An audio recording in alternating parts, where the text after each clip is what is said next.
아침 일라디오. 안녕하십니까. 오늘 아침 일라디오 아나운서 오승원입니다. 평소 같으면 연말 회식이다 송년회다 해서 점심 저녁 일정으로 꽉 차 있을 금요일인데요. 이 공무원과 공기업, 군인들은 물론이고 일반 직장인들도 이럴 때 무슨 회식이냐, 서로 눈치 보고 자제하는 분위기죠. 며칠 새 증시폭락의 고물가 우려에 사회가 혼란하다 보니 지갑 열기가 점점 더 무서워지고 있고요. 예상대로 외국인들의 방문이 급감한 것으로 집계되고 있는데요. 우리 경제의 위기감이 이렇게 컸던 때가 언제였나 싶습니다. 과거에도 탄핵 정국으로 전환하는 과정에서 정치적 불확실성이 커졌던 시기를 두 차례나 겪었는데요.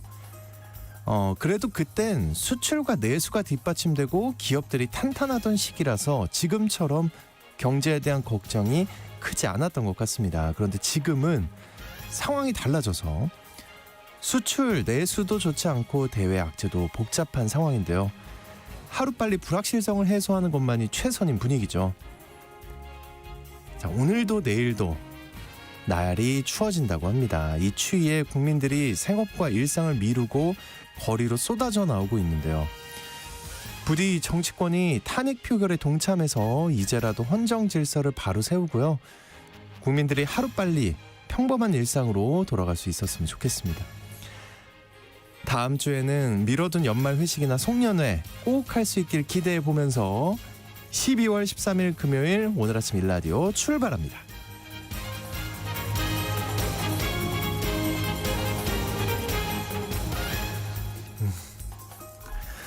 자, 오늘 아침 일라디오 이 시간은 물론 KBS 일라디오의 모든 프로그램은 유튜브 KBS 일라디오 공식 채널이나 모바일 콩 어플리케이션을 통해 실시간으로 함께 하실 수 있습니다. KBS 일라디오 채널 구독과 좋아요, 댓글 많이 부탁드립니다. 오늘 일어났는데 너무 피곤한 거예요. 생각해보니까 날씨가 굉장히 춥다. 어제보다 많이 추워진 것 같습니다. 체감적으로요. 네, 따뜻한 아침이 되길 바라겠습니다. 자, 오늘 팩트 연구소 시간에는 냉장고 속 이 플라스틱 반찬 용기들이 염증 위험을 높인다고 하는데, 그래요? 또 이게 무슨 말인지 팩트 체크 해보겠습니다. 확인해 봐야죠. 또 이어서 언젠가 내 집 시간에는 과거 탄핵 당시와 비교해서 부동산 시장의 반응들 한번 살펴보겠습니다. 자, 청취자 여러분들 참여하실 수 있는 퀴즈 드립니다. 이번 주 혼돈스러운 시국 상황 속에 국민들에게 위안과 자랑스러움을 안겨주는 소식은 한국인 최초이자 아시아 여성으로서 처음인 노벨 문학상 시상식 소식이었죠.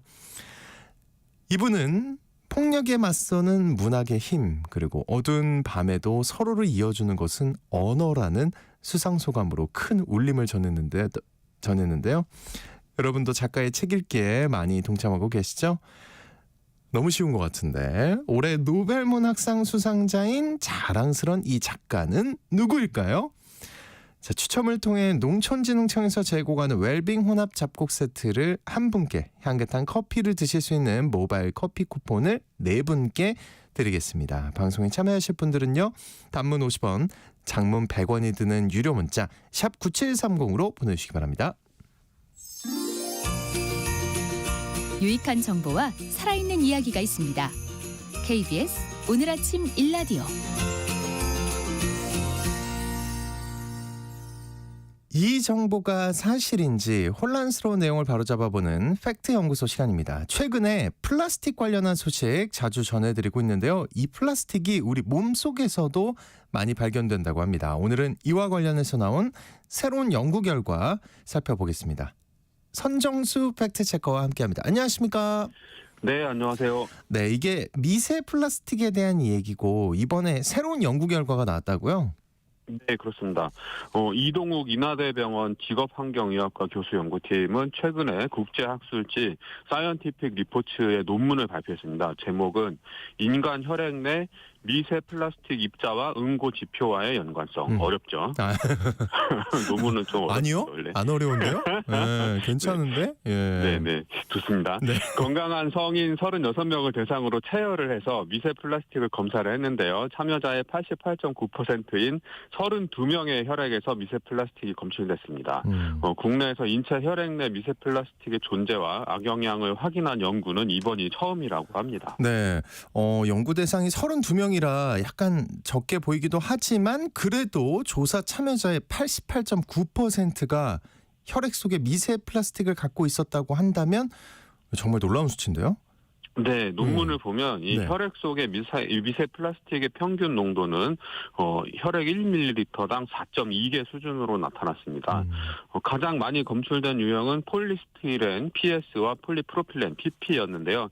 이 PS 소재는 식품 용기나 컵 등을 제조하는 데 쓰이는 성분이고요. 사발면 그릇을 떠올리시면 쉽습니다. 그리고 이 PP는 일회용기와 합성 섬유 등에 많이 사용되는 재질입니다. 이 밀폐 용기도 대부분 PP 소재로 만들고 있습니다. 네네. 그리고 이번 연구에서는 참여자의 75%에서 20 내지 50 마이크로미터의 그 플라스틱, 미세 플라스틱이 검출이 됐는데요. 네. 머리카락 굵기가 보통 이 100 마이크로미터 정도 되니까 굉장히 작은 입자가 나오는 거죠. 이 표본 크기는 36명이었는데요. 적다면 적을 수도 있지만 이 예비 연구 성격의 이 연구에서는 뭐 적정한 크기로 보입니다. 실제로 많은 예비 연구들이 30명 정도 규모로 실시되고 있기도 하고요. 예비 연구를 해봤는데 한국인 혈액에서 미세 플라스틱이 거의 90%에서 검출이 되더라. 이런 결과가 나왔다면 네. 다음에는 더 큰 규모로 조사를 하게 되는 거죠. 뭐 전국민 실태 조사 뭐 이런 걸 할 수도 있고요. 지역 조사 같은 걸 할 수도 있고요. 네네. 자, 관련 보도에서는 냉장고 안에 플라스틱 용기가 50%를 넘는 사람의 혈액에서 미세 플라스틱이 더 많이 검출됐다는 내용 볼 수 있는데 어떻게 봐야 되는 거예요, 이거? 네, 연구진은 생활 습관과 혈액 내 미세 플라스틱 농도의 상관관계를 조사를 했습니다. 즉석 식품을 얼마나 자주 먹는지, 비닐로 포장된 식품 섭취 빈도, 해산물 섭취 빈도, 실내 환기 수준 뭐 이런 것들을 따져봤는데요. 이 비닐 포장 식품은 이 비닐 포장에서 미세 플라스틱이 음식물로 전이될 우려가 있기 때문에 조사를 했던 거고요. 그리고 해산물은 바닷물에 함유된 미세 플라스틱이 해산물을 통해서 인체로 들어올 가능성 이런 걸 살핀 거고요. 네. 실내 환기 수준은 공기 중에 떠도는 미세 플라스틱이 호흡기를 통해서 체내로 들어올 수 있으니까 한번 조사를 해본 건데요. 다 해본 거죠, 그냥. 예. 예. 결과적으로 이런 생활 습관은 혈액 내 미세 플라스틱 농도와 큰 연관성이 없는 걸로 나타났습니다. 다행입니다. 예. 다만 냉장고 안에 보관 용기 중에 플라스틱 용기의 비율은 미세 플라스틱 수와 유의한 관련이 있는 것으로 나타났습니다. 냉장고 안에 플라스틱 용기가 절반 이상을 차지한다고 응답한 조사 대상 그룹은 혈액 1ml당 평균 6.8개의 미세 플라스틱 입자가 발견된 반면에 50% 미만이었던 그룹은 평균 2.4개의 미세 플라스틱 입자를 기록을 했습니다.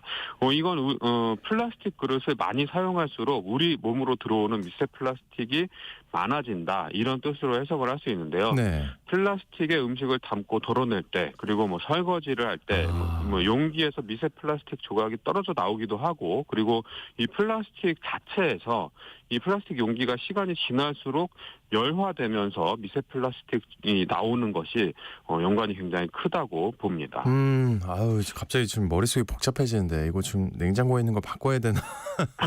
저도 머릿속이 좀 복잡합니다. 그죠? 네. 이 생각 자꾸 드는데. 자, 그리고 또 교육 수준이 높을수록 혈액 중에 미세 플라스틱 개수가 많이 검출됐다고 하는데 교육 수준이요? 네. 도대체 교육 수준이랑 플라스틱은 무슨 상관인가요? 연구진은 실험 참가자들을 성별, 나이, 교육, 직업, 결혼 상태, 흡연, 음주, 신체 활동 부족 여부 등의 기준으로 쭉 분류를 해봤는데요. 네. 또 유의미한 차이는 없었다고 합니다. 다만 교육 수준을 대졸을 기준으로 나눴을 때, 그러니까 대졸자와 그 미만인 집단 이렇게 대학원 이상 이렇게 구분을 했을 때, 네. 대졸자와 그 미만인 집단은 혈액 샘플에서 발견된 미세 플라스틱 개수가 평균 2.0개였는데요. 대학원 이상인 집단은 5.7개가 발견됐습니다. 그러니까 교육 수준이 높을수록 혈액 내 미세 플라스틱 검출 개수도 많았던 거죠. 이에 대해서 연구진은 한국에서 고소득층은 수돗물보다 생수를 선호하며 이는 미세 플라스틱에 대한 노출이 더 높은데 기여할 수 있다. 이렇게 분석을 했습니다. 생수병에서 미세 플라스틱이 발견된다는 연구 결과가 요즘에 굉장히 많이 나오고 있거든요. 네.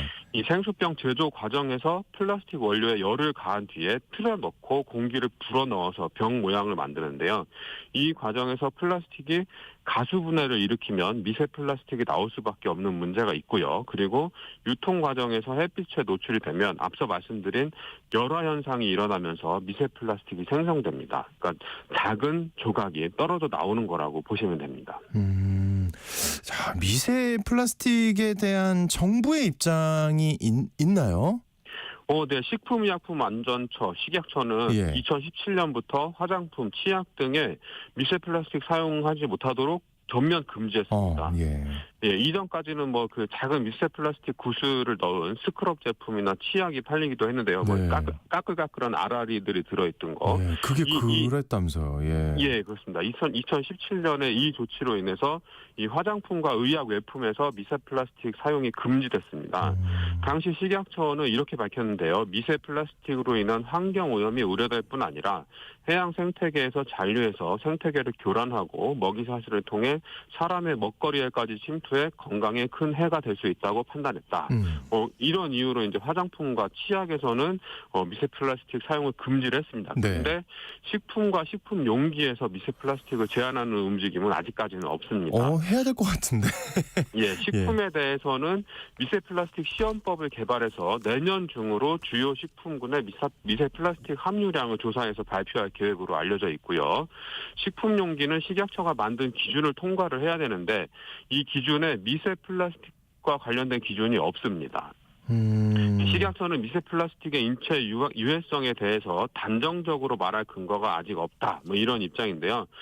다만 최근 더 작은 크기의 미세 플라스틱에 대한 연구가 활발히 진행 중인 만큼 유의미한 결과가 나온 논문들을 모아서 안전 기준을 정하겠다. 이런 방침입니다. 네, 이 미세 플라스틱에 대해서 굉장히 많은 보도가 쏟아지고 있는데요. 실제로 이게 아마 많이들 궁금하실 거예요. 실제로 우리 몸에 얼마나 위험한 걸까? 네, 저도 굉장히 궁금하고 그래서 굉장히 많이 찾아봤는데요. 미세 플라스틱의 위험성에 대해서는 아직 규명되지 않았으니 크게 두려워할 필요는 없다. 이런 입장이 하나 있고요. 그리고 미세 플라스틱이 건강에 악영향을 끼친다는 연구 결과가 쌓이는 중이니까 확실히 규명되기 전이라도 섭취량을 줄일 방법을 찾아야 한다. 이런 크게 두 가지 입장으로 나뉩니다. 과학 커뮤니케이터로 활발히 활동을 하고 있는 이덕환 서강대 명예 교수는 언론 기고에서 이렇게 밝히는데요. 플라스틱은 대부분 화학적으로 매우 안정적이기 때문에 미세 플라스틱 자체의 독성을 크게 걱정할 필요는 없다. 물론 미세 플라스틱이 만성적인 염증을 비롯한 부작용을 일으킬 가능성을 완전히 배제할 수는 없다. 미세 플라스틱이 우리 몸의 면역력을 떨어뜨리고 내분비계를 교란하고 심지어 유전자 변이를 일으킨다는 주장도 있다. 그러나 아직은 미세 플라스틱의 잠재적 인체 유해성은 과학적으로 분명하게 확인된 것이 아니다. 미세 플라스틱의 표면에 묻어있는 독성 물질에 대한 우려도 설득력이 떨어진다. 이런 의견을 제시를 했고요. 그리고 한마디로 괜찮다. 아직은 모른다. 아직은 크게 우려할 정도가 아니다. 이런 주장을 하고 계시는데 또 이렇게 얘기도 합니다. 결국 미세 플라스틱 때문에 우리에게 당장 끔찍한 재앙이 벌어질 것처럼 호들갑을 떨 이유가 없다. 과학적으로 확인되지 않은 사실을 지나치게 과장해서 소비자를 공포에 떨게 만들어서는 안 된다. 오히려 미세 플라스틱의 잠재적 인체 유해성에 대한 과학 연구의 결과를 차분하게 지켜보는 냉정한 자세가 필요하다. 이렇게 얘기를 합니다. 근데 이 새겨 들어들 부분이 분명히 있습니다. 있는 말인데요. 근데 앞서 말씀드렸듯이 미세 플라스틱의 건강 유해성이 지금 하나둘씩 규명이 되고 있는 상태이기 때문에 언젠가 확정적으로 위험하다고 하는 날까지 안전하다 이런 것보다는 계속 위험하다는 증거가 쌓이고 있으니까 되도록 안 먹어야 되겠다 이런 접근이 더 필요할 수도 있는 거죠. 이거는 우리 개개인의 선택의 영역이라고 볼 수 있겠습니다. 저는 조심하겠습니다. 네. 특히나 아까 생수 얘기 잠깐 나왔는데 생수가 보통 페트병에 들어있잖아요. 네, 그렇습니다. 이 페트병에 들어있는 생수를 얼려서 마시지 말라 이런 보도가 있었는데요. 네, 미국 버지니아 공대와 중국 저장대 공동 연구팀은 일회용 페트병을 영하 온도에서 얼린 뒤에 녹였을 때 미세 플라스틱이 얼마나 나오는지 알아보기 위한 연구를 진행을 했습니다. 그 결과 60도로 가열했을 때보다 더 많은 미세 플라스틱 등 유해 물질이 용출되는 것을 확인을 했는데요. 동결과 해동을 반복한 용기에서는 시간 경과에 따라서 하루 70개 내지는 220개의 미세 플라스틱 입자가 나왔고요. 가열한 용기에서는 70개 내지 130개, 염소 소독한 용기에서는 60개 내지 160개, 아무것도 하지 않은 용기에서는 3 내지 66개가 각각 검출이 됐습니다. 물이 얼었다 녹는 과정에서 페트병 안쪽에서 미세한 균열이 생기고 미세 플라스틱 조각이 떨어져 나오는 거죠.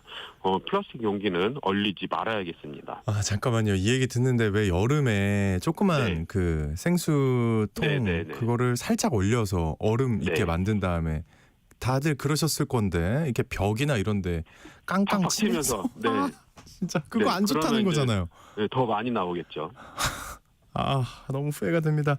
어쨌든 방송 듣고 네 미세 플라스틱 노출을 좀 줄여야겠다고 생각하시는 분들 분명히 계실 것 같은데 네. 그러면 생활 속에서 어떻게 해야 이 미세 플라스틱 노출을 줄일 수 있을까요? 일단 우리 입으로 들어가는 것과 그것에 닿는 것들에서 플라스틱을 제거하려는 노력이 필요할 것 같습니다. 앞서 네. 말씀드린 것처럼 냉동실에 들어가는 그릇은 플라스틱이 아닌 유리나 스테인레스 같은 다른 재질로 된 걸 쓰시면 좋을 것 같고요. 일회용 컵이라든지 컵라면 이런 거 종이라고 생각하실지 모르겠지만 물이 닿는 안쪽 부분은 플라스틱 코팅이 돼 있습니다. 아, 그래요? 이런 예. 것들도 가급적 피하시면 좋을 것 같고요. 물이나 음료수도 플라스틱보다는 유리병에 들어있는 걸 선택하는 게 좋을 것 같습니다. 그런데 미세 플라스틱 섭취를 줄이기 위해서는 소비자 개인의 노력도 중요하지만 사회 전체적으로 플라스틱 생산과 소비를 줄이는 게 절실할 것 같습니다. 네. 단적인 예로 우리 국민이 생수를 사 먹는 비용을 전국 수돗물을 만드는 정수장 고도화에 투입을 하고 노후 수도관 교체에 사용을 하면 훨씬 더 효율적인 결과가 나오거든요. 옥내 배관도 주기적으로 교체할 수 있도록 시스템을 갖추는 것도 굉장히 중요할 것 같고요. 전 사회적으로 플라스틱에 대한 고민이 굉장히 필요한 시점입니다. 네, 환경도 그렇고 건강도 그렇고 좀 플라스틱을 줄이려는 노력을 많이 해야 될 것 같습니다. 자, 오늘 팩트 연구소 시간 미세 플라스틱과 관련된 여러 가지 정보에 대해 확인해 봤습니다. 지금까지 팩트 체커 선정수 님과 함께했습니다. 오늘 말씀 고맙습니다. 네, 고맙습니다. 네, 오늘 낮부터 충남권 내륙과 전북 동부, 제주도 산지를 중심으로 시간당 1에서 2cm의 강하고 무거운 눈이 내리는 곳이 있겠습니다. 해당 지역에서는 무거운 눈에 피해 입지 않도록 준비해 철저히 만전을 기하셔야 할 것 같습니다.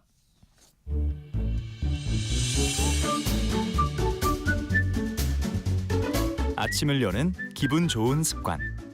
KBS 오늘 아침 일라디오.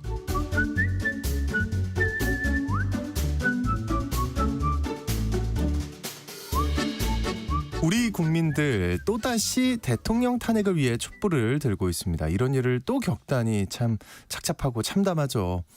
어수선하니 일손도 안 잡히는데 그러니 생업도 자산시장, 국가 경제 다 비상입니다. 자, 오늘 언젠가 내 집 시간 앞으로를 예측하는 데 참고가 될 박근혜 전 대통령의 탄핵 당시와 또 현재 부동산 시장의 상황을 비교해서 좀 살펴보겠습니다. 커넥티드 그라운드의 최상욱 대표님 나와주셨습니다. 어서 오십시오. 네, 안녕하세요. 네, 지금 부동산 시장의 분위기부터 살펴보겠습니다. 금융시장은 바로 수치로 확인이 되지만 부동산 시장은 조금 시간이 걸리잖아요, 그죠? 이번 사태 여파가 얼마나 영향을 미치는지 시장 상황이 파악이 좀 된 건가요? 어떤가요? 네, 말씀대로 금융과 달리 부동산은 시차를 두고 영향을 받습니다. 그런데 실거래 같은 경우에는 한 달 이후에 보고가 되기 때문에 당장 시장 가격에 미치는 영향을 파악하기 어렵지만 주간 동향조사 같은 경우에는 호가를 반영하기 때문에 현재의 분위기를 반영할 수가 있는데요. 그래서 1, 2, 3 계엄 이후에 이번 주 목요일에 그러니까 어저께 첫 번째 그 동향조사 결과가 발표된 것을 보면은 수도권은 이제 상승세에서 0%로 붙었고 그리고 서울의 경우에도 0.04%에서 0.02%로 상승폭을 크게 낮췄고요. 그리고 지방 같은 경우에는 하락폭이 좀 확대가 되었거든요. 그래서 네. 한 주 전과 비교해 보면은 확실히 시장이 조금 냉각되고 있는 그런 모습을 확인할 수 있을 것 같습니다. 서울 수도권은 상승폭이 0에 가까워지고 있고 지방은 하락을 했고 네. 그렇죠. 이게 또다시 탄핵 전국을 맞고 있는데요. 그 박근혜 전 대통령 탄핵 때와 비교해 보는 게 네. 어떤 의미가 있을지. 그러니까 2013년 3월부터 2017년 3월까지인데 경제 상황 그때와 지금 많이 다르잖아요. 네.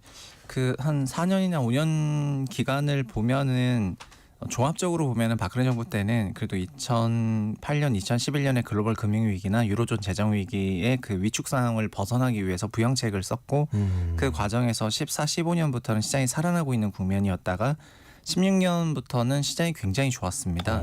15년에는 전국으로 52만 호 분양도 있었고 2016년에도 44만 호 분양이 다 될 정도로 주택시장이 좀 과열이었고요. 그러다가 2016년 말에 박근혜 대통령 탄핵이 있으면서 17년 그 조기 대선을 염두에 둔 시장이 경색되는 과정이 있었습니다. 그래서 월간으로는 상승률이 당시에도 0.5에서 0.8%씩 좀 높게 나왔었는데 탄핵 전국에 들어가니까 월간 상승률이 0%로 바로 그냥 시장이 냉각이 돼버렸거든요. 그러니까 과열되던 시장에서 네. 바로 얼어붙어 버리는 그런 경우가 있었습니다. 네, 올해 같은 경우에는 윤석열 대통령이 있었던 그 부동산 시장 같은 경우에는 22년 상반기에는 좀 강세장이라 볼 수 있지만 22년 하반기부터 금리가 튀면서 시장이 하락세로 전환을 했고 그리고 작년이랑 올해 같은 경우에는 일부 지역을 중심으로만 부동산 시장이 좀 강세였고 전반적으로는 약세가 이어지고 있는 와중에 지금 이제 계엄이 있었고 그리고 탄핵 정국이기 때문에 시장이 더 빠른 속도로 냉각이 될 것 같거든요. 그래서 이번 주에 있었던 그 동향조사 값이 되게 중요했는데 붕괴나 그런 이제 급락까지는 아니지만은 실거래라든가 이런 집을 보러 오시는 분들의 숫자가 많이 줄었다는 것이 이제 인터뷰로 나오고 체감이 될 정도이기 때문에 아마 시장이 박근혜 정부 때랑 유사하게 굉장히 빠른 속도로 냉각이 될 것 같고요. 그리고 다음 정치 세력이 어떤 부동산 정책을 쓸 것인가를 가지고 또 귀추를 주목해야 되는 그런 시기가 되는 것 같습니다. 그 2016년 얘기, 그러니까 분위기 네. 좋았다고 아까 말씀을 하셨는데 네. 그때는 이제 빚내서 집 사라 막 이래가지고 그 주택담보대출이 폭증했다는 얘기가 많이 회자가 된다면서요. 네, 사실은 이제 그 시간대 경험을 토대로 우리나라 국민들은 부동산 정책이 부동산 시장에 미치는 영향이 굉장히 크다는 거를 체감을 하시게 되셨고요. 그리고 문재인 정부 때도 굉장히 많은 부동산 대책이 있었고 그리고 네. 윤석열 정부에서도 22년 하반기 하락장을 방어하기 위해서 작년 초에 13 대책이라는 주택시장 활성화 정책을 썼고 그리고 사실은 이 탄핵 정부에서 제일 중요한 거는 그 새롭게 온 그 새 정부 세력이 어떤 정책을 첫 번째로 내는지가 사실은 굉장히 중요하고 그 첫 번째 정책이 어떻게 보면은 그 정부의 전반적인 정치 성향, 정책 성향 이런 거를 또 드러내기 때문에 이게 네네. 굉장히 중요하다 말씀을 드리겠는 게요. 사실은 2004년에 있었던 그 노무현 대통령 탄핵 때도 2004년 3월에 노 대통령이 탄핵이 되고 난 다음에 있었던 선거에서 열린우리당이 압승을 하면서 이제 굉장히 그 힘을 가지고 정책을 추진할 수 있었던 그런 환경이 있었는데 사실은 뭐 노무현 대통령 탄핵은 정치적인 이슈로 탄핵이 됐지만은 그 이전에 2003년 10월달에 국회에서 한 연설이 세종으로의 천도를 염두에 둔 연설을 했었고 그리고 2003년 10월에 있었던 부동산 대책들이 결국 서울에 있는 그 헤게모니를 빼기 위한 그런 발언을 하는 그 과정에서 결국은 연결이 되면서 탄핵까지 이제 됐다고 보는 게 맞거든요. 네네. 그런데 그래서 열린우리당의 첫 번째 부동산 정책을 시장에서 굉장히 중요하게 생각을 했었지만 그 당시 열린우리당은 또 탄핵 이후 선거에 압승하고 초선 의원이 100명 넘게 나오고 막 이런 과정에서 부동산 대책을 좀 의식하고 만들어내기보다는 오히려 막 여러 가지 정치적 선명성 다툼을 하다 보니까 시장에서 기다리고 있었던 그런 부동산 대책이 안 나오고 유야무야 되는 과정에서 결국 2005년부터 다시 안도랠리라는 게 이제 되기 시작을 했습니다. 그러니까 안도랠리. 압도적으로 권한을 실어줬는데 부동산 시장의 안정화보다는 그냥 다른 이슈에 좀 매몰되다 보니까 안도랠리가 있었고요. 그리고 2016년 말 17년에도 똑같았었는데 16년에 굉장한 그 과열장을 뒤로 하고 17년에 문재인 정부가 들어왔는데 문재인 정부는 인수위 없이 들어오다 보니까 부동산을 다 챙길 시간이 좀 부족했고 그래서 대통령 공약집 100대 공약집이 있었는데 거기에 부동산 내용은 1개나 2개밖에 없었기 때문에 시장에서는 문재인 정부 역시 부동산 시장 안정화에 대해서는 큰 관심이 없다라는 인식을 하게 되고 그래서 17년 5월부터 다시 또 안도랠리를 하게 되거든요. 그래서 17년 8월부터 부랴부랴 파리 부동산 대책을 내면서 이제 노선을 정한 다음에 뒤늦게 대응을 하다 보니까 시장의 과열 양상이 이미 2년 정도 진행된 상황에서 좀 뒤늦게 대응할 수밖에 없었고요.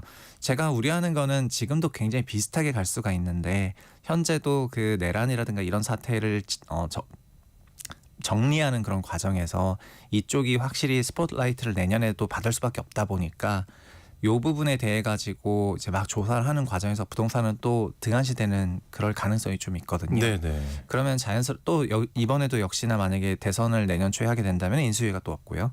그러다 보니까는 과거 있었던 2번의 사례를 좀 반면교사 삼아가지고 이번에 같은 경우에는 어느 정부가 들어서든지 간에 부동산 시장에 대해서 어쨌든 지금 이게 관리가 필요 없는 그런 시장은 아니기 때문에 되게 촘촘하게 정책 내고 대응해야 되고 그렇게 할 필요가 있을 것 같습니다. 그 탄핵 이슈로 가장 불확실성이 정점을 찍었을 때요. 네. 부동산 시장에는 얼마나 타격이 있었던 거예요? 네, 지금 그거는 상황이랑 월간 비교해보면. 상승률을 그러니까 0.8이면 주간으로 0.2니까 완전 초과열 장세를 탄핵 전국 들어갔다는 것만으로도 0%로 붙었기 때문에 16년 말에 같은 경우에는요. 네네. 그래서 그때는 거의 이제 금융위기 맞는 수준의 시장 냉각이 존재했고요. 다만 그때랑 지금이랑 또 다른 거는 그래도 그때는 그 소위 반도체 사이클이 좀 오기 시작한 초입이었고 그리고 현재처럼 막 반도체가 이제 되게 경기가 좋은 딱 그 네. 타이밍이 올 맞습니다. 때였다. 예. 네, 그래서 반도체 사이클이 오기 직전의 타임이었고 그 다음에 15년부터 그 빚내서 집사라는 정확히 말하면 14년 724 대책이었는데 15년부터 시장이 완전 돌아섰기 때문에 GDP에서 건설이 차지하는 비중도 올라가면서 국내 경기가 완전 돌아서는 과정이 있었고요. 그리고 그때는 지금처럼 낮은 출산율도 아니었고 전반적으로 근데 사회가 갑자기 궁금한데 그때 출산율이 어느 정도였어요? 1.3명 정도 됐습니다. 사회가 이제 업이 되는 그런 과정이었는데 그 업되는 과정에서 이제 이런 냉각기가 왔기 때문에 그냥 규제만 아니라면은 규제나 강력한 억제책만 아니면은 시장이 자연스럽게 좀 튀어나갈 준비가 되어 있는 그런 상태였습니다. 쫙 올라갈 준비가 돼 네, 있는. 그랬는데 예. 첫 번째 정책을 뭐 6.13 정책 내면서 조정 지역을 38개에서 40개로 늘리겠다 뭐 이런 되게 마일드한 정책을 냈기 때문에 그냥 안도랠리가 한 3개월 동안 세게 나왔던 거고요.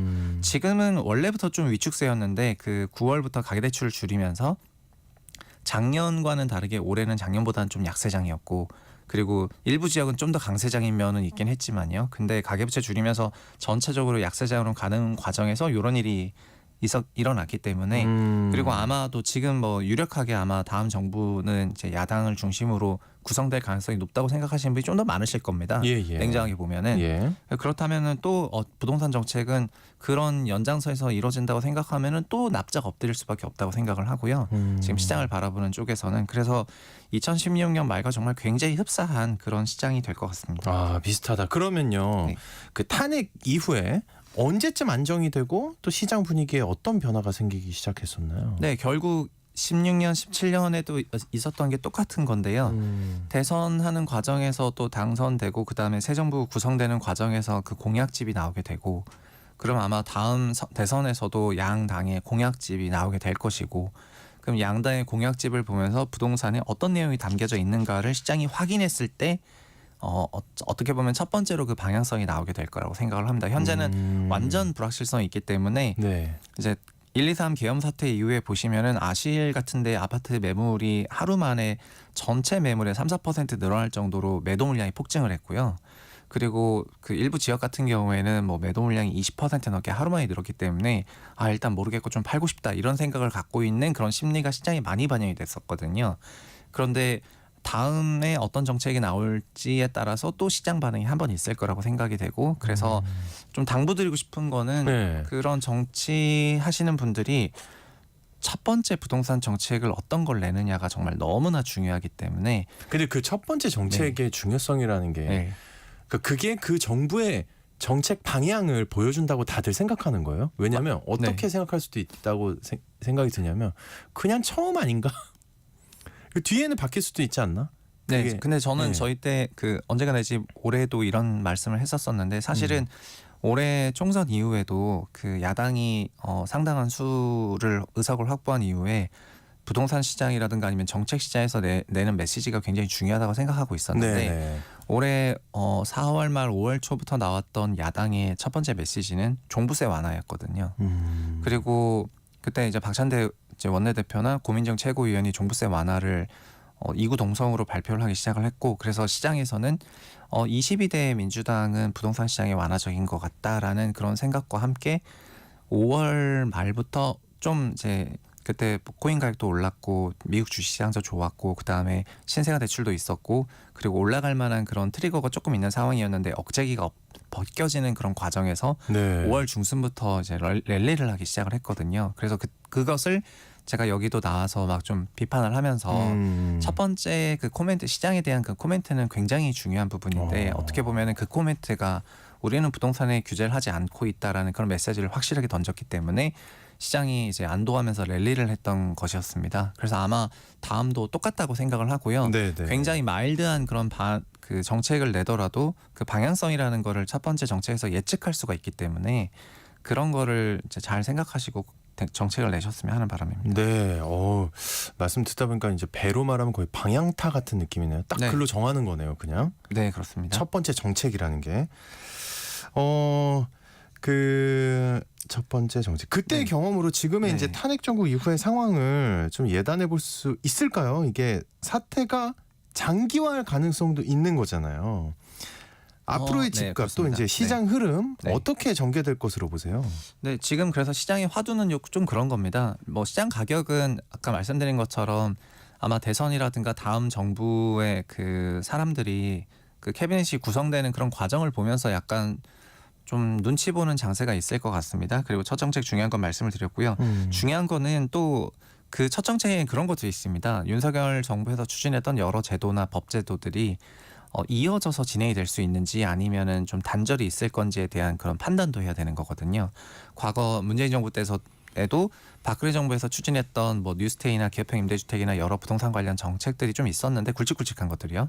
근데 그런 것들을 좀 단절시키면서 과거 정부와 선을 그었었는데 앞으로 새로 만들어질 정부에서도 과연 문재인 정부에서 추진했던 게 노후 신도시법이라든가요. 아니면은 올해 통과가 됐는데 올해가 정말 체감적으로는 굉장히 길게 느껴지는데 올해 통과됐는데 그 재건축과 관련해서 안전진단을 면제해주고 재건축을 좀 속도 있게 해주는 게 내년 하반기 시행 예정인데 이런 여러 가지 법령들이 법이 통과됐다 하더라도 그거를 행정적으로 따라붙는 그런 과정들이 있어야지 좀 잘 돌아가는 것인데 그게 아니고 또 다시 법 개정을 하려고 한다거나 등등 이런 가능성도 열려 있다 보니까 그러니까 새 정부의 정책이 새롭게 어떻게 나오느냐도 중요하지만은 네. 윤석열 정부가 추진하고 있는 여러 부동산 정책들의 그 지속성을 담보할지 말지 여부도 되게 중요하고 이게 다 이게 다 그 대선이라든가 공약이라든가 이런 과정에서 그 읽히게 될 거지 않습니까? 네네. 그래서 그런 여부들을 판단하기 위해 가지고 시장은 아마 뭐 완전 납작 엎드릴 거기 때문에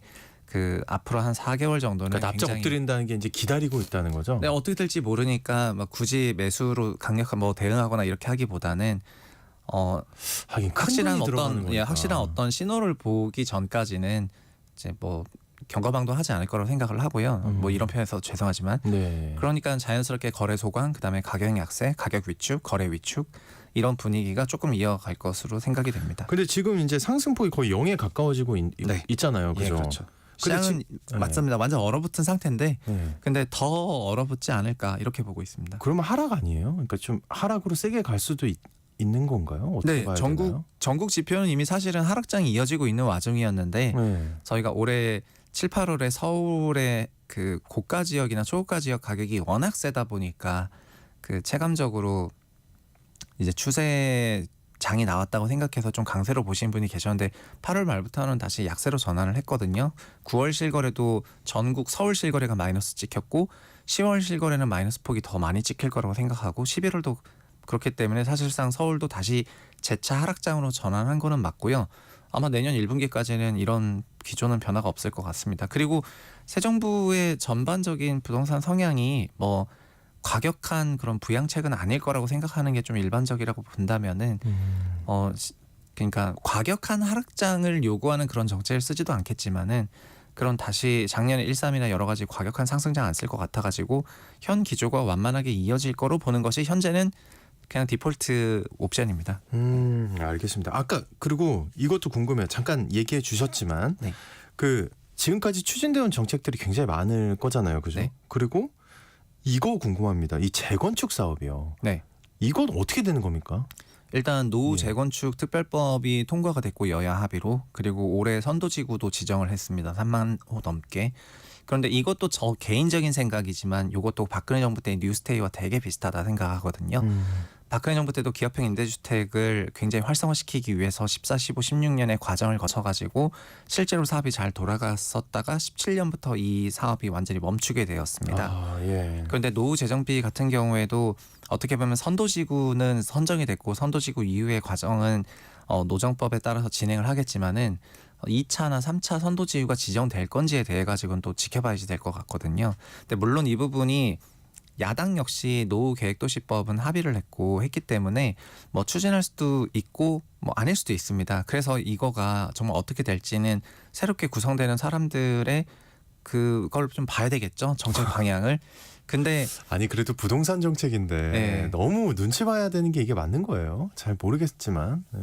애초에 이 법은 네. 국민의힘에서도 이제 약간 반발이 많았던 법이었고 그래요. 예. 그래서 그렇게 생각하면 거꾸로 약간 민주당에서는 분당을 중심으로 좀 추진을 했었으니까 될 수도 있겠지만은 여튼 여러 가지 쟁점 사항이 없진 않다. 그래서 그런 것들이 명확해질 때까지는 좀 시간을 두고 지켜봐야지 될 것 같다. 이런 생각을 아마 시장도 하고 있을 거고 그게 지금 여러 분위기로 나타나고 있는 것 같습니다.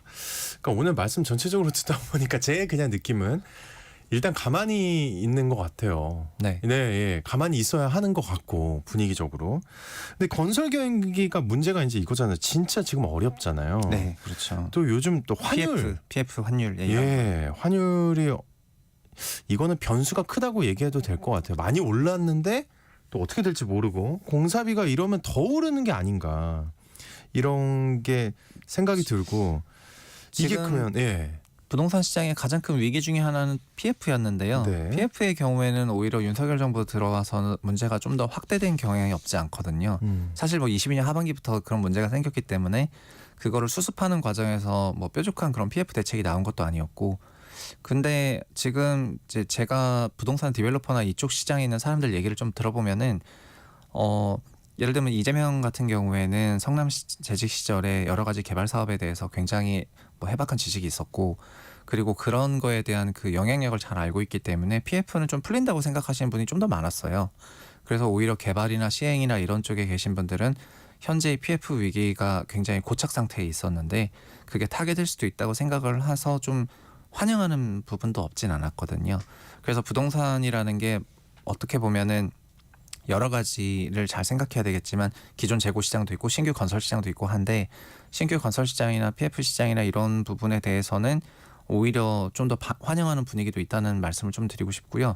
그리고 PF 시장 정리나 조정이 없으면 또 역설적으로 부동산 시장이나 건설 경기 회복이 굉장히 어렵습니다. 지금 뭐 여러 건설사들 주가도 보시면 아시겠지만 다 PF 리스크 때문에 좀 눌려져 있었고 네, 그리고 네. 증권사 같은 경우에도 증권사 주가들도 사람들 별로 관심 없으시겠지만 PF 위기로 작년 내내 약세였고 올해 뭐 은행 일부에서는 밸류업이 올해 좀 통했던 이런 금융 대책들도 그러니까 저희가 부동산 얘기만 했지만은 밸류업을 포함한 여러 가지 정책들이 다 연속되느냐가 이제 자산시장 전체에 미치는 영향이 있을 거지 않습니까? 네. 그러다 보니까 복합적으로 정말 부동산뿐만 아니라 많은 부분에서 좀 지켜봐야 될 것 같다. 그렇습니다.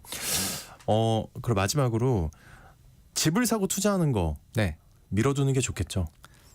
무리해서는 사실 필요가 없다 생각하고요. 지금은 아니다. 예, 좀 지켜보자. 예. 예. 그렇지만 뭐 자가주택이 주는 주거 안정성이 높기 때문에 자기 소득이랑 대출이 소득의 뭐 6배나 이런 배율 이내에서는 뭐 자가주택의 위력을 조금 체감하시면 좋을 것 같고, 다만 자가주택도 있지만 좀 투자 성향격으로 어느 정도 얹어가지고 내가 이거를 사면은 막 이런 생각이시라면은 뭐 좀 기다리시는 것도 좋을 것 같습니다. 네, 지켜보자. 네. 그 다음 정권이든 뭐든 첫 정책 네. 관심 있게 지켜보면서 알겠습니다. 오늘 언젠가 되지 과거의 사례를 토대로 대통령 탄핵 전후 부동산 시장 변화에 대해 살펴봤습니다. 지금까지 커넥티드 그라운드의 최상욱 대표님과 함께했습니다. 오늘 말씀 고맙습니다. 예, 감사합니다. 네, 오늘 퀴즈의 정답은 한강 작가였습니다. 5214님 정답 보내주셨고요. 3920님도 한국의 자랑이라고 맞습니다. 6107님 6434님도 정답 다 보내주셨고요. 중복 당첨 여부 확인 후에 홈페이지에 당첨자 올려놓도록 하겠습니다. 좋은 하루 보내시고요. 전 내일 다시 돌아옵니다.